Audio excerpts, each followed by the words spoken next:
I really like this movie. That's pretty much the reaction I was expecting. But honestly, does anybody remember this movie anymore? Was it ever remembered? It kind of explains the whole soft-toned boo reaction I got just now, doesn't it? Hello, everybody. I am the Spirit Man, the embracer of human good and analyst of fiction. And happy New Year's Eve. I'm not sure who says Merry New Year's Eve, but that just happened to blurt out. For New Year's Eve day itself, I thought it'd be appropriate enough to talk about a movie that I really have not seen in a very long time. None other than a movie literally called New Year's Eve. Excuse me, sorry if I sound weird. I'm finally starting to catch a cold after weeks of having resisted it for so long. I have some tissues in my pocket in case I need to take a moment to, get the sniffles out. But sorry for that inconvenience. So, not much to say about the background of this movie. I think this is a Gary Marshall movie, if I recall, and this was the second holiday-themed movie he made, along with Valentine's Day, just a couple years before, and both of them had both of them had a large ensemble cast of popular and pastime famous actors of the day. With Valentine's Day was Taylor Lautner, Taylor Swift, let's see here, I think Anne Hathaway, and others. I never saw that movie, and I never cared to try to give it a chance. But I did see this movie because back in the day, back in 2011 when this movie came out, that was the glorious heyday of Glee, of the TV show Glee, and I was a big fan of Glee, and a particular leading star on that show, Lea Michele. And when I heard that she was going to star in this movie, which was one of the only movie projects she was doing at the time, I really had to check it out. In fact, what just hit me is that I was the only person in the theater seeing that movie. That's how like uncaring the whole world was about it. Was because in regards to how I was the only one in the theater watching it that day all those years ago. Okay, well, I'm pretty sure a lot of people have said bad things about this. I mean, I've never bothered checking to see how bad of a reaction this movie got, other than the reviews, which were like in the 10s, maybe 20% on Rotten Tomatoes and so forth. Let's not waste any more time. Let's see. God, it has been a long, long time since I saw this movie. I cannot remember the last time I bothered watching any of it. But let's see how much I remember. I've wasted enough time explaining the backstory that I know more or less. Okay, and go. So, New Year's Eve starts out with, I think, Ashton Kutcher's character getting ready for some big concert, but also talking about how lame New Year's Eve is and all, with some buddy of his played by Seth Meyers, I think, or someone else. It's been forever. I think I only saw this movie like once. Yet I still felt it was appropriate enough to do an episode for it. Let's see here. There's a whole bunch of other shenanigans with other characters played by celebrities, with like Michelle Pfeiffer running into Zac Efron. I know these characters obviously have names, but I cannot for the life of me remember what any of them are, let alone Lea Michele's character. So, and there's Halle Berry with her military husband, and Robert De Niro in a wheelchair with Julia Roberts, I believe, and that Latina actress from the Spy Kids movies who played as Carmen and Junie's mother. Ironically, I think what I remember most from this was the subplot with Lea Michele's character, but I'll get into that in a little bit. or maybe sooner than expected. I mean, bottom line, a whole bunch of New Year's Eve stuff is happening simultaneously, bit by bit, in the first 20 or so minutes, where we see all these characters coming together. I think Seth Meyers was having a thing with his girlfriend or his wife or something. I cannot remember. But at some point or another, when Ashton Kutcher is heading towards the elevator of his apartment building, heading down to prepare for this big concert, Lea Michele's character comes from behind saying, "Oh, hey, hold that open, hold that open." And then almost as soon as they start going down the elevator together, both Kutcher and Lea get trapped in there. The elevator breaks down, and they're stuck in there, and they need to find a way to get out, get help or something. And meanwhile, Michelle Pfeiffer and Zac Efron, they start to get to know each other better. I think this takes place on everything that happens in this movie takes place on New Year's Eve itself, in like literally less than a day. So Zac Efron and Michelle Pfeiffer meet up. Michelle Pfeiffer, I think, is having like some sort of midlife crisis where she wants to feel young again or something like that. And Zac Efron, being the charming 20-something man who's like fallen head over heels for this much older lady, wants to help her somehow. So he like shows her all this stuff, and I think he takes her to some theaters, to some lesser known theater compared to Broadway. I mean, this takes place in New York. I forgot to mention that this takes place in New York of all places, because why not? We don't have enough Big Apple movies to begin with, so why not have a New Year's Eve movie that takes place in freaking New York City, right?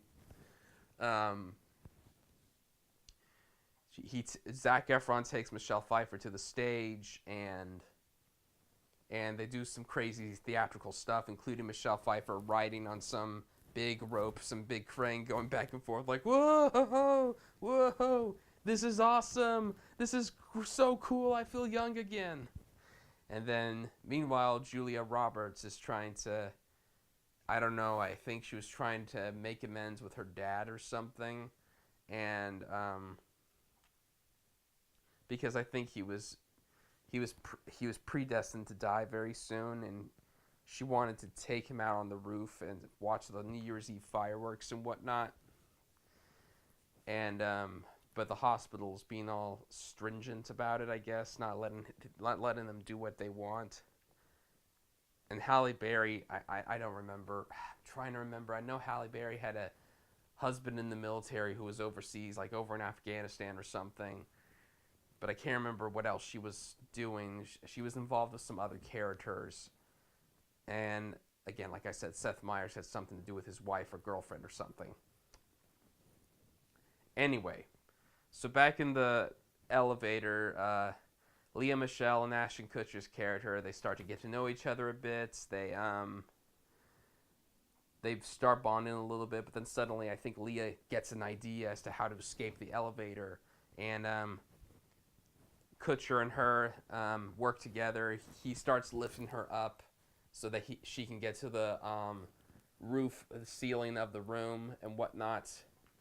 And he spots a card on her because she's part of a group of backup dancers, and he makes a really rude remark saying, "You're a groupie," and then she just gets all stone cold faced and just looks down at him and says, "Put me down, put me down." And then the scene just cuts away and we don't come back to it. I don't think we come back into it until much, much later. This is perhaps the least focused subplot of the whole freaking film. Excuse me. Goddamn allergies. Okay, sorry about that little jump cut there. Now I remember there was another subplot in regards to Bon Jovi and his character's ex-girlfriend. Like he's trying to make amends to her, but she's very fierce about it. I can't remember who she was played by. I can't remember if it was Kate Hudson or somebody. The actress who played her, the celebrity who played her, it feels so familiar, but I can't remember. I'll probably put a note in the video here just as a funny little reminder when I edit it together. There. That's who it was. How could I have forgotten? Poor me. So that's going on, and it feels like I'm forgetting at least a couple more subplots. I mean, there's a lot of freaking subplots in this movie. It feels a bit like an anthology, except it's happening at the same time, under similar circumstances in regards to New Year's Eve, as I'm sure must have been the same with Valentine's Day, with Taylor Swift's character, Taylor Lautner's character, and so forth.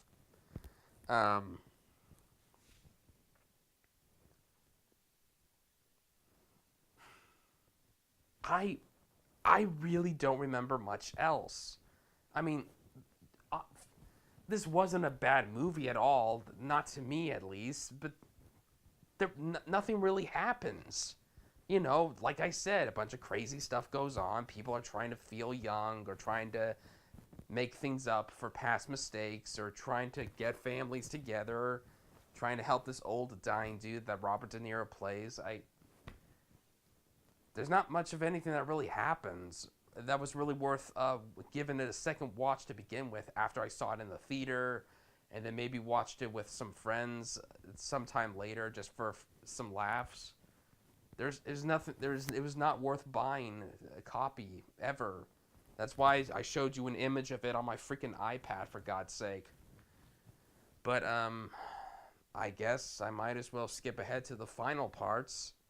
I think there was some sort of drama that goes on in regards to the other subplots, but nothing much. Probably in regards to Bon Jovi's girlfriend and so forth. And Bon Jovi had some big New Year's Eve gig that apparently Lea Michele's character was part of, but she couldn't be. So, speaking of which, back in the elevator with Ashton Kutcher and Lea Michele, they've supposedly been standing around in deep silence, just waiting for a response or not, just hoping nobody responds. And Ashton Kutcher finally says, "Look, I'm sorry I called you a groupie. That was not cool, all right? Fine, fine." And then he and Lea Michele start bonding again, and they start suddenly become good friends like that. And then apparently they both have a bunch of New Year's Eve decorations, and they start decorating the inside of the elevator, making it a little mini New Year's Eve party and whatnot. And they're just celebrating for the hell of it. And then all of a sudden, a bunch of this hotel employee along with a bunch of hotel guests waiting eagerly, they finally fix the elevator, open the elevator doors, and it's awkward to see this little New Year's Eve party inside this elevator shaft. I think the hotel employee literally goes, "What's going on here? What the hell's going on here?" Nothing. We were just having fun, but now it's over. And then I think Lea, literally, moves out, gets out, and just leaves Ashton Kutcher behind with some good luck wristband thing that he gives her as a symbol of good luck and whatnot. And then some other stuff happens. A lot of happy stuff happens. Halle Berry, I remember Halle Berry sees her military husband and on Skype, I think, and she reaches out for him, saying, "I love you so much. I miss you so much." And the husband's like, "Yeah, I really miss you too. I'm sorry, but I've got to go now." And then shuts his video feed off and so on. Julia Roberts manages to sneak out Robert De Niro, dad, to the top, and to see the New Year's Eve fireworks. And Bon Jovi and his girlfriend get together. They're all happy and again and so forth. So is Zac Efron, Michelle Pfeiffer, Seth Meyers, and his wife/girlfriend, whoever. But because Bon Jovi's with his girlfriend, the girlfriend's like, "Wait a minute, if you're here with me, then who's singing on stage?" Then we cut to, who else? Lea Michele on stage, because she's the Glee girl of the time. And Glee was so in love with her back then, but that's a whole different story.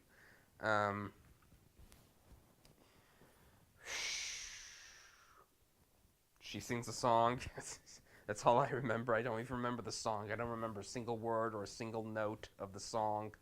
Just that she sings one, and she gives this cute little look at Ashton Kutcher, pointing at the lucky wristband he gave her, and then some other. I think the movie literally ends with just "Raise Your Glass" by Pink, who might have had a cameo in this movie. I don't know. And, we have the end credits rolling while Raise Your Glass is playing. So raise your glass and bum, bum, bum, when all we're done and dirty little freaks. And the movie just ends, and I think they show some bloopers in the end credits, and that's about it.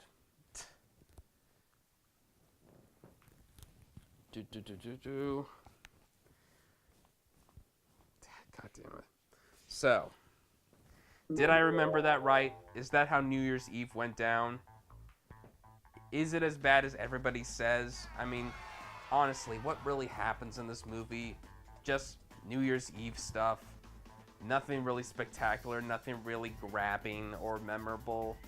And maybe such an idea of having all these stories coming together on a New Year's Eve time, it's just not meant to be so memorable. It's just, I don't know, it's just as standard, as generic of a concept as any could be. I'm definitely going to try to see this as soon as possible, see how much of it I do or do not remember.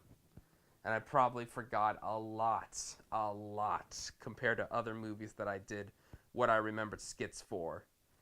But anyway, thank you so much for spending a little time on New Year's Eve with a little New Year's Eve movie, literally.